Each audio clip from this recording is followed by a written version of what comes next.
Okay, so I'm going to talk to you just for a minute about wishing well.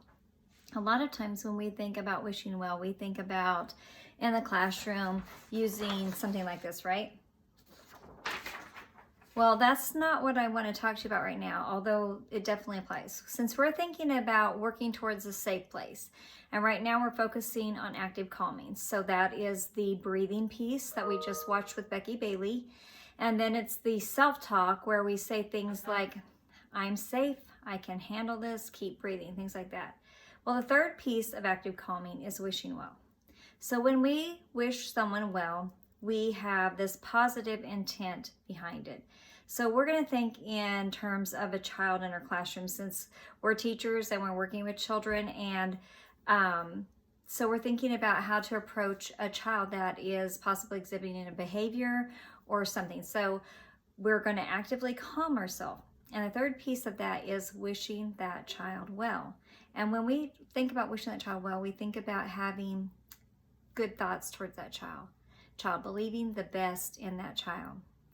And honestly, sometimes it takes very purposeful thought to really stop and think about that child and how you wish they were well. You're wishing that they can find that breath. You're wishing for them, you're hoping for them, you're desiring for them that they can be their best self. You're desiring for them that they can learn to calm and self-regulate.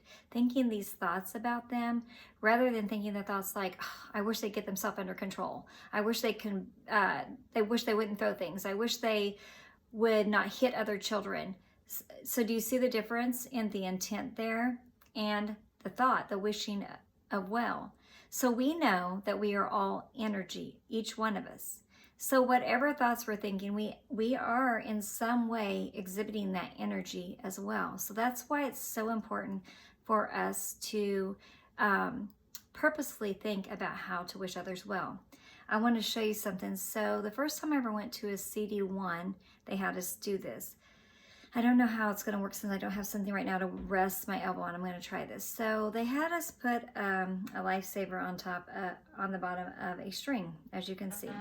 And you're supposed to, I'm going to try it this way. You're supposed to rest your elbow on something. Now, I'm going to think about this for a minute, and I'm going to think about the lifesaver, and I want to think about it going back and forth.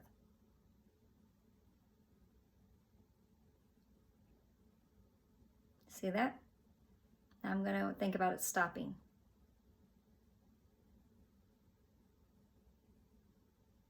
Now, I want to go back and forth towards me, and then back again.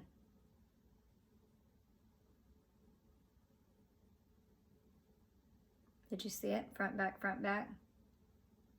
and then stop. I don't know if you could tell, but I really was not moving my fingers to manipulate in any way. It's just energy. It's the energy in us. It's the energy around us. And so if a lifesaver is affected by my energy, then people are most certainly affected. So I want you to think about that when you're working on this active calming and when you are going to prepare to deal with a child or somebody else that's having a hard time, about really purposefully wishing them well.